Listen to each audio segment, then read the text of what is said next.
banks are nothing more than fronts for insurance companies. Insurance companies are the major stockholders of our banks. Yeah, and so that's why in America you have to have insurance on your car and you have to buckle up when you're driving. It's because the insurance companies, and the reason why you have to have insurance on your car and you have to buckle up when driving, probably have to do that now in Europe for the same reason, but the reason why you're doing it in America is because Americans think, well, the government wants to protect us and we don't get hurt. Well, that's true, but why?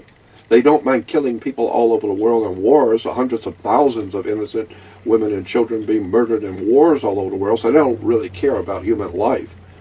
But why are they asking you to buckle up and be safe? It's because your body, your physical body, is a security on the New York Stock Exchange. They own your body. It's called Maritime Admiralty Law, the law of the sea, or the law of water. And since you're 90% water, whatever it is, you are mostly water. So they refer to human beings as Maritime Admiralty products. You are what is referred to as a human resource. You're not a man or a woman. Incidentally, if you go back and look at the correct English, there are books out about the English language and the correct use of English language in law and government. And if you look at the books on law and government and the English language, you will find that a man or a woman is referred to in law as feminine and masculine, but an animal in law as a male or female. This is why on all of your information, your ID, all your driver's license or whatever, it's always, are you male or female, not masculine or feminine. Masculine or feminine is for man and woman, but male or female is for a human being.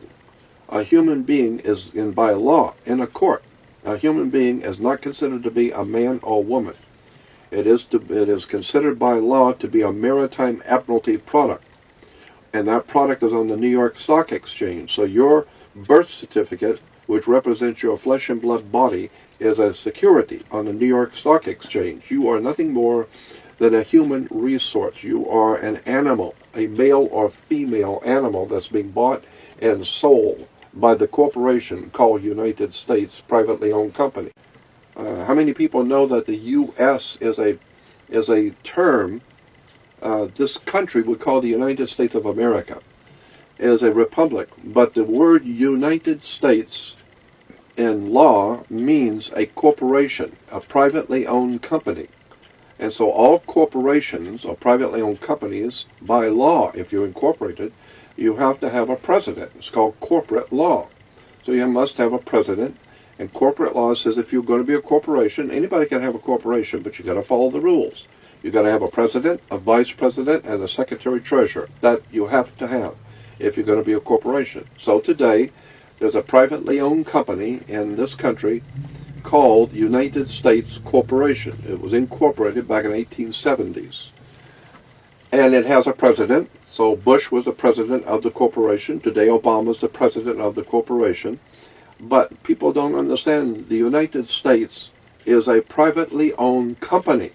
It's a corporation. It does not represent the American people at all. It's a corporation. Go on the web or go to a library and look up the subject of corporations and look up United States Corporation. You will find the United States Corporation, which is headquartered in Washington, D.C., is a privately owned corporation. It's a company. And as any other corporation, like I said, they got president, vice president, secretary, treasurer. But it has nothing to do with America as a republic. It's a privately owned company.